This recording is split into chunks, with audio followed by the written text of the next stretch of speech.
దృష్టవాతై భీతం ప్రపన్నం పరిపాహి మృత్యోహో. ఓ పక్క నుంచి ఆయువు అయిపోతోంది. ఆయువు అయిపోతోందంటే మృత్యువు దగ్గరికి వచ్చేస్తోంది, పరిగెత్తుకుంటూ పెద్దపులు వచ్చినట్టు వస్తోంది. ఎప్పుడు గ్రసించేస్తుందో. ఈలోగా నన్ను ఉద్ధరించేవాడెవడో మళ్ళీ ఎప్పుడు వస్తుంది? ఇంకా మీరు చెప్తే మాత్రం, మీరు చెప్పింది చెప్పడానికి నాకు టైం ఏది, అవకాశం ఏది, సమయం ఏది? కాబట్టి భీతం ప్రపన్నం పరిపాహి మృత్యోహో. నన్ను ఇప్పుడు ఉద్ధరించగలిగిన వాళ్ళు మీరు కాకుండా ఇంకెవరైనా ఉన్నారు అంటే ఏమైనా కుదరదులే అని మీరు అనరు. మీరు అన్నానని వెళ్ళడానికి ఇంకోళ్ళు లేరు.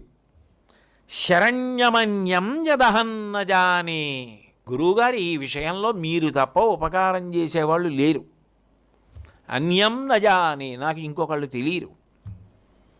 అందుకు సదాధారాయ నమః గురువు.